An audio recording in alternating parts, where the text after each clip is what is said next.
ಶಿವ ಇದೇ ಜಾಗದಲ್ಲಿ ಭಿಕ್ಷೆ ಬಿಡ್ತಾ ಬರುವಾಗ ಈ ಜಾಗಕ್ಕೆ ಬರ್ತಾಳೆ.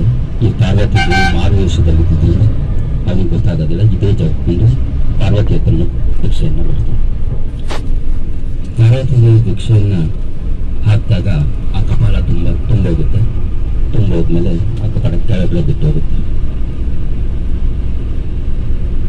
ಅಂದ್ರೆ ಕಪಾಲಗೆ ಇಲ್ಲಿ ಆಹಾರ ಪರಿಪೂರ್ಣವಾಗೋಯ್ತು. ಕಪಾಲ ಆಗ ಕೆಳಗಡೆ ಬಿದ್ದೋಯ್ತು. ಶಿವನಿಗೆ ಶಾಪ ವಿಮೋಚನೆ ಆಗುತ್ತೆ. ಶಿವ ಕೈಲಾಸಕ್ಕೆ ಹೋಗ್ತಾನೆ. ಆ ಕಾರಣಕ್ಕೆ ದೇವಿಗೆ ಅನ್ನಪೂರ್ಣೇಶ್ವರಿ ಅಂತ ಹೆಸರು ಬಂದಿದೆ. ಅನ್ನ ಅಂದ್ರೆ ಆಹಾರ, ಪೂರ್ಣ ಅಂದ್ರೆ ಪರಿಪೂರ್ಣವಾಗುವುದು. ಕಪಾಲಕ್ಕೆ ಪರಿಪೂರ್ಣವಾದ ಆಹಾರವನ್ನ ಬೆಳೆಸೋದಕ್ಕಾಗಿ ಅನ್ನಪೂರ್ಣ ಹೆಸರು ಬಂದಿದೆ.